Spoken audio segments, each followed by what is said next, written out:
जगत में प्रत्येक व्यक्ति को किसी ना किसी प्रकार की निर्बलता अवश्य होती है। जैसे कोई बहुत तेजी से दौड़ नहीं पाता तो कोई अधिक भार नहीं उठा पाता, कोई असाध्य रोग से पीड़ित रहता है तो कोई पढ़े हुए पाठों को स्मरण में नहीं रख पाता। ऐसे अनेकों उदाहरण और भी हैं। क्या आप किसी ऐसे व्यक्ति को जानते हैं जिसे सब कुछ प्राप्त हो और हम जीवन की उस एक निर्बलता को जीवन का केंद्र मानकर जीते हैं? इस कारणवश हृदय में दुख और असंतोष रहता है सदा। निर्बलता मनुष्य को जन्म से अथवा संजोग से प्राप्त होती है, किंतु उस निर्बलता को मनुष्य का मन अपनी मर्यादा बना लेता है। किंतु कुछ व्यक्ति ऐसे भी होते हैं जो अपने पुरुषार्थ और श्रम से उस निर्बलता को पराजित कर देते हैं।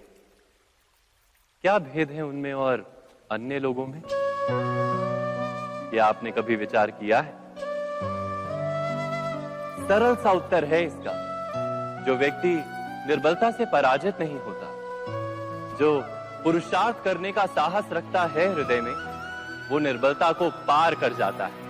अर्थात निर्बलता अवश्य ईश्वर देता है, किंतु मर्यादा मनुष्य का मन ही निर्मित करता है। स्वयं विचार कीजिए।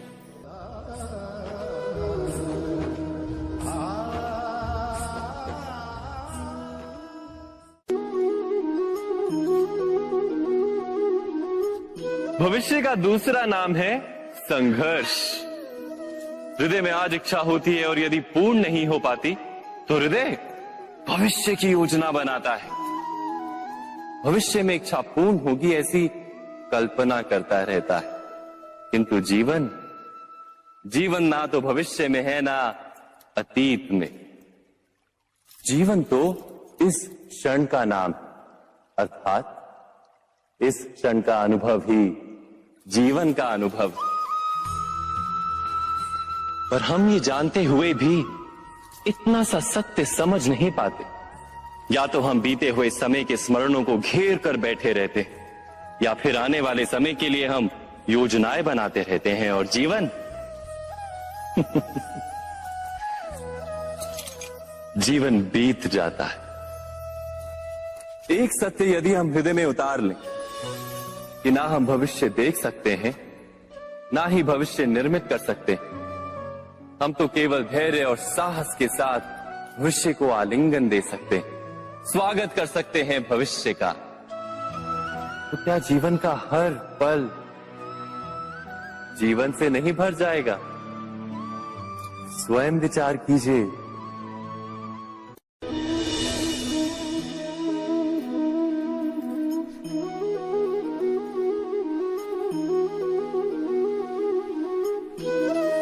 ज्ञान प्राप्ति सदा ही समर्पण से होती है, ये हम सब जानते हैं।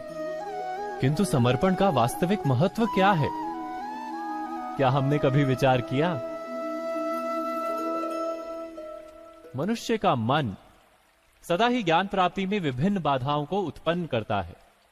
कभी किसी अन्य विद्यार्थी से ईर्ष्या हो जाती है, कभी पढ़ाए हुए पाठों पर संदेह जन्मता है और कभी गुरु द्वारा दिया गया दंड मन को अहंकार से भर देता है। नहीं, क्या ऐसा नहीं होता?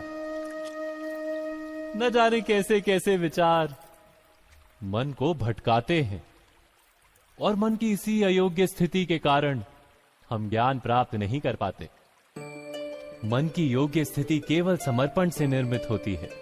समर्पण मनुष्य के अहंकार का नाश करता है, ईर्ष्या, महत्वाकांक्षा आदि भावनाओं को दूर कर हृदय को शांत करता है और मन को एकाग्र करता है। वास्तव में ईश्वर की सृष्टि में ना ज्ञान की मर्यादा है, ना ज्ञानियों की। गुरु दत्तात्रेय ने तो गाय और श्वान से भी ज्ञान प्राप्त कर लिया था। अर्थात विषय ब्रह्म ज्ञान का हो या जीवन के ज्ञान का या गुरुकुल में प्राप्त होने वाले ज्ञान का, उसकी प्राप्ति के लिए गुरु से अधिक महत्व है उस गुरु के प्रति हमारा समर्पण। क्या ये सत्य नहीं?